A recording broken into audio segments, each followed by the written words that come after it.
SRC পোস্টিংয়ের জন্য যে বিপুল অর্থের প্রয়োজন, 30 লাখ টাকার কাছাকাছি প্রয়োজন, যে আর্থিক সাহায্যের জায়গা আছে, আপনারা যারা শুভবুদ্ধি সম্পন্ন মানুষ, আপনাদের মতন করে যা পারবেন আর্থিক সাহায্য আমাকে করবেন।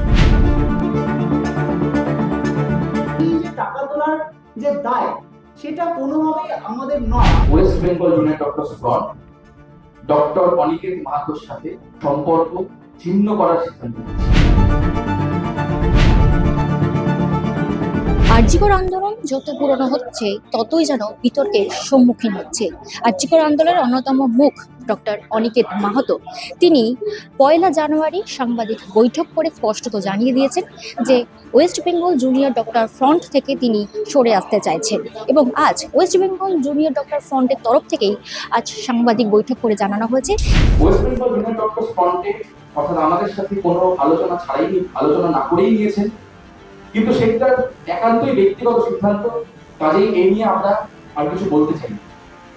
কিন্তু ওয়েস্ট বেঙ্গল জুনিয়র ডক্টরস ফ্রন্টে সাংগঠনিক সিদ্ধান্ত অনুযায়ী স্বাস্থ্য সচিবের বিরুদ্ধে আদালত অবমাননার মামলা করে সেই অবমাননার মামলার 2/1/2026 শুনানি তারিখ পাওয়ার পরেও সেই আদালত অবমাননার মামলা না এগিয়ে এসআরসি এর পোস্টিং ছেড়ে দেওয়ার সিদ্ধান্ত সরকারকে আরো সুবিধা করে দিল বলে আমাদের মনে হয়।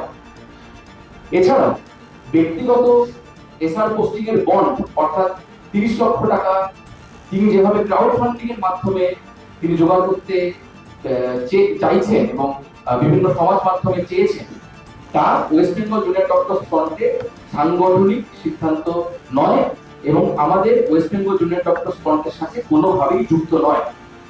কাজেই এই বিভিন্ন সমাজ মাধ্যমে বা লিফলেট বিলি করে ইত্যাদি ভাবে যে 30 লক্ষ টাকার বন্ডের জন্য যে ক্রাউড ফান্ডিং এর যে প্রসঙ্গটি বারবার উঠে আসছে, তার দায়ভার স্পষ্টভাবে জানিয়ে দিতে চাইছি West Bengal junior doctors front নেবে না, যার জন্য ব্যক্তি অনিকেত মাহাতো এবং West Bengal junior doctors front এবং আমাদের আন্দোলন কালিমালিপ্ত করা আরো সহজ হয়ে গেছে।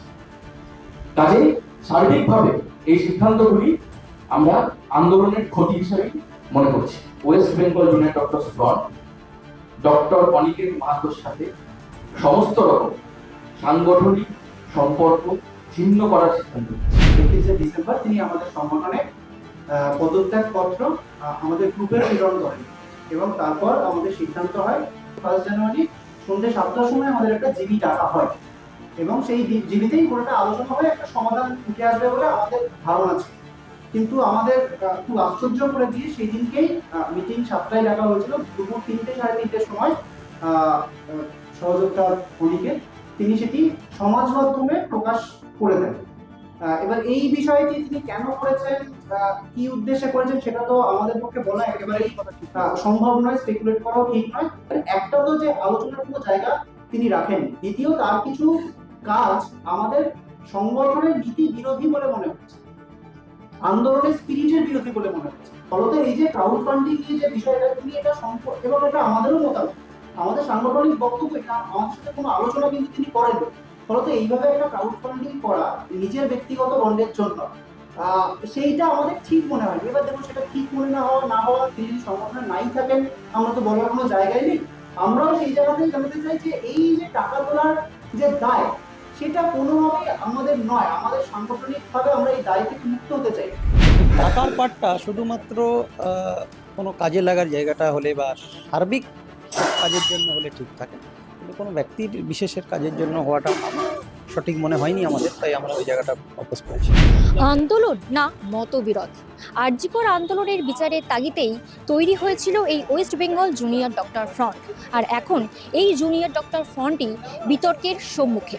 এখন এটাই দেখার বিষয় যে পরবর্তীতে অনিকেত মাহাতো থেকে শুরু করে যে সমস্ত জুনিয়র ডক্টররা এই West Bengal junior doctor front একসঙ্গে তৈরি করেছিলেন, তাদেরকে পরবর্তীতে একসঙ্গে আবার রাস্তায় বা রাজপথে দেখা যায় কিনা। ক্যামেরায় শুভজিৎ মুখোপাধ্যায়ের সঙ্গে প্রিয়াঙ্কা পাত্র, সংবাদ প্রতিদিন .in। ফলো করুন সংবাদ প্রতিদিন ডিজিটাল।